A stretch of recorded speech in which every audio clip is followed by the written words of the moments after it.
સત્યની સાથે જનતાનો અવાજ। નમસ્કાર, આપ જોઈ રહ્યા છો 24 ન્યૂઝ નેટવર્ક। હું છું એન્કર અર્પિતા પટેલ। 24 ન્યૂઝ નેટવર્કમાં આપનું સ્વાગત છે। હવે જોઈએ અગત્યના સમાચાર। ભાવનગર લઠ્ઠાકાંડના પડઘા વાવથરાદમાં કોંગ્રેસનું ઉગ્ર આંદોલન। થરાદ રેફરલ 3 રસ્તા પર કોંગ્રેસ પાર્ટી દ્વારા લઠ્ઠાકાંડ મુદ્દે ધરણા પર। ભાવનગરમાં બનેલા લઠ્ઠાકાંડના મુદ્દે હવે વાવથરાદમાં પણ રાજકીય વિરોધનો સૂર ઉઠ્યો છે।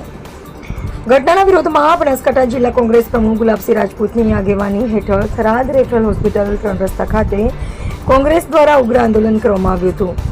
આંદોલન દરમિયાન કોંગ્રેસના આગેવાનો અને કાર્યકરોએ મોટી સંખ્યામાં ઉપસ્થિત રહી સરકાર વિરુદ્ધ સૂત્રોચ્ચાર કરી વિરોધ નોંધાવ્યો હતો। લઠ્ઠાકાંડ જેવી ગંભીર ઘટનાઓ માટે જવાબદારો સામે કડક કાર્યવાહી કરવામાં આવે તેમજ સમગ્ર ઘટનાની નિષ્પક્ષ અને ઊંડાણપૂર્વક તપાસ કરવામાં આવે તેવી કોંગ્રેસ દ્વારા માંગ ઉઠાવવામાં આવી હતી। કોંગ્રેસના આગેવાનોએ આક્ષેપ કર્યો હતો કે રાજ્યમાં દારૂબંધી હોવા છતાં ગેરકાયદેસર દારૂના વેચાણ અને હેરાફેરીને રોકવામાં તંત્ર નિષ્ફળ રહ્યું છે। આવી ઘટનાઓમાં નિર્દોષ લોકોના જીવ જોખમમાં મુકાતા હોવાના કારણે સરકાર દ્વારા કડક અને અસરકારક પગલાં લેવામાં આવે તેવી માંગ કરવામાં આવી હતી। થરાદ રેફરલ હોસ્પિટલ 3 રસ્તા ખાતે યોજાયેલા વિરોધ પ્રદર્શનને પગલે સ્થાનિક પોલીસ દ્વારા જરૂરી બંદોબસ્ત ગોઠવવામાં આવ્યો હતો। કોંગ્રેસના આંદોલનથી વાવથરાદ વિસ્તારમાં ભાવનગર લઠ્ઠાકાંડનો મુદ્દો ફરી ચર્ચામાં આવ્યો છે। એવા રણાભાઈ પારેગી, થરાદ।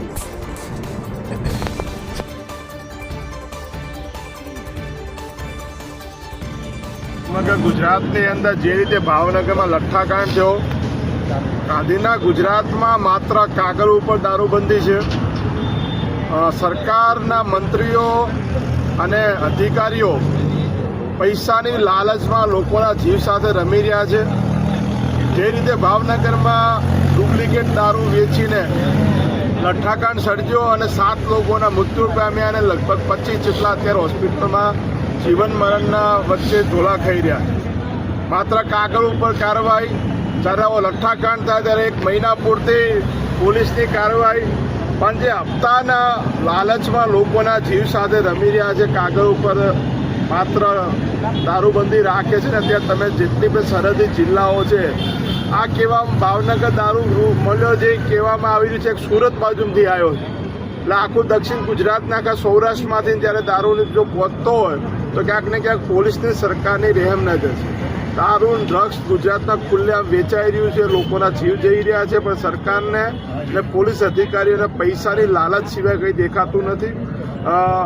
આવો બનાવ જ્યારે લઠ્ઠાકાંડ થયા ત્યારે મહિના માટે કડક કાર્યવાહીની વાતો, ગઈકાલે ગૃહમંત્રીએ એવું કીધું જ્યાં દારૂ પકડાશે ત્યાં અમે પીઆઈ પીએસઆઈ સસ્પેન્ડ કરશું, તો એમને ખબર નથી ક્યાં ક્યાં વેચાઈ રહ્યો છે। એમના સુધી ગૃહમંત્રી સુધી હપ્તા લેવામાં આવે છે દારૂના આજે પોલીસના થકી, એના લીધે આ ગુજરાતમાં દારૂ વેચાય। જો કડક જો કાર્યવાહી કરવામાં આવતી હોય તો આજે આ 7 લોકોના મોત ના થયા હોત।